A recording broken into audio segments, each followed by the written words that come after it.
ওয়াকফ বিরোধী আন্দোলনকে কেন্দ্র করে উত্তপ্ত হয়ে ওঠে মুর্শিদাবাদের বিস্তীর্ণ এলাকা। আর এদিন হিংসা বিধ্বস্ত এলাকা পরিদর্শনে পৌঁছন কংগ্রেসের রাজ্য সভাপতি শুভঙ্কর সরকার ও দক্ষিণ মালদার সাংসদ ইকশা খান চৌধুরী।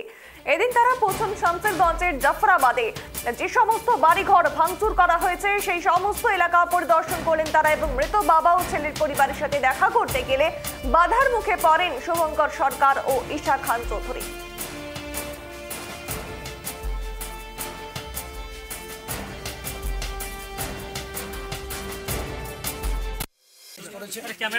আপনাদের মাধ্যম দিয়ে আমি জিজ্ঞেস করতে চাইছি, আগুন লাগালো কে? দেশলাই বাক্সটা সাপ্লাই করেছে কে? আমি বলি আগুন লাগিয়েছে বিজেপি, আর দেশলাই বাক্স জোগাড় করে নিয়েছে তৃণমূলের কাছ থেকে। তৃণমূল বোঝেনি, দেশলাই বাক্স দিয়ে দিয়েছে। এরম তো হতে পারে না। অর্থাৎ টোটাল গোলমালের জন্য এই দুটো রাজনৈতিক দল যারা কেন্দ্রে আছে, রাজ্যে আছে, তারা দায়ী। নাহলে এত বছরের ভ্রাতৃত্ব, ভাইচারা, এদের সাম্প্রদায়িক সম্প্রীতি, এরা একে অপরের একসঙ্গে খেলে ধোলে বেরোয়, তাদের এই অবস্থা হবে কেন?